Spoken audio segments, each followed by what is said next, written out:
Hi everyone. ಇವತ್ತು ಇಡ್ಲಿ ಸಾಂಬಾರು. ಇಡ್ಲಿಗೆ simple sambar ಮಾಡೋದು ನೋಡೋಣ ಬನ್ನಿ. ತರಕಾರಿ ಹಾಕಿ ನಮ್ಮ ಮನೆ ಇಡ್ಲಿ ಮಾಡಿದಾಗೆಲ್ಲ ಇದೇ ಸಾಂಬಾರೇ ಮಾಡೋದು. ಚೆನ್ನಾಗಿ ಮಕ್ಳು ಇಷ್ಟಪಟ್ಟು ತಿಂತಾರೆ.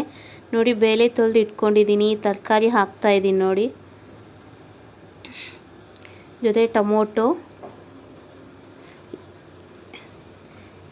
ಈರುಳ್ಳಿ, ಉಪ್ಪು, ಅರಿಶಿನ ಪುಡಿ, ರುಚಿಗೆ ತಕ್ಕಷ್ಟು ಉಪ್ಪು ಹಾಕಿ ಕ್ಲೋಸ್ ಮಾಡ್ಕೊಳ್ಳಿ. 2ರಿಂದ 3 ವಿಸಿಲ್ ಬಂದರೆ ಸಾಕು.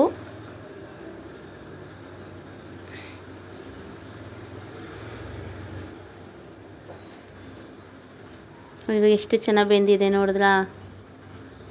ಎಷ್ಟು ಚೆನ್ನಾಗಿ ಬೆಂದಿದೆ ನೋಡಿ. ಒಗ್ಗರಣೆ ಹಾಕ್ಕೊಳ್ಳೋಣ ಬನ್ನಿ. ಇವಾಗ ನೋಡಿ, ಎಣ್ಣೆ ಹಾಕಿ ಸಾಸಿವೆ ಹಾಕಿದ್ದೀನಿ, ಮತ್ತು ಒಣಗೆ ಮೆಣಸಿನ್ಕಾಯಿ, ಕರಿಬೇವಿನ ಸೊಪ್ಪು ಹಾಕಿ ಒಗ್ಗರಣೆ ಹಾಕ್ಕೊಂಡ್ಬಿಟ್ಟಿದ್ದೀನಿ. ನಾನು ಒಬ್ಬಳೇ ವಿಡಿಯೋ ಮಾಡೋದ್ರಿಂದ ಅದು ಸ್ಕಿಪ್ ಆಗಿದೆ. ಮತ್ತು ಸಾರು ನೋಡಿ ಬೇಯ್ತಾ ಇದೆ ನೋಡಿ. ಇವಾಗ ಇದು ಇಟ್ಮೇಲೆ ಲಾಸ್ಟಲ್ಲಿ ಸ್ವಲ್ಪ ನಿಂಬೆಹಣ್ಣು ರಸ ಹಾಕ್ಕೊಳ್ಳಿ ನೋಡಿ. ರುಚಿಗೆ ಸಾಂಬಾರು ಪುಡಿ,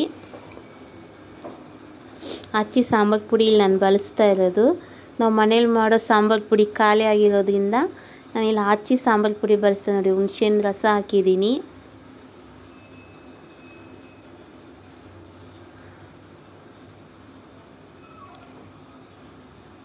ಏನಪ್ಪ ಇದರಲ್ಲಿ ಕುದಿಯೋದು ಬಂದು ಸ್ಕಿಪ್ ಮಾಡಿದ್ದೀನಿ. ಓಕೆನಾ? ನೋಡಿ, ಇಡ್ಲಿ ಮೇಲೆ ಹಾಕ್ಕೊತಾ ಇದ್ದೀನಿ ನೋಡಿ ಎಷ್ಟು ಚೆನ್ನಾಗಿದೆ ಅಂತ.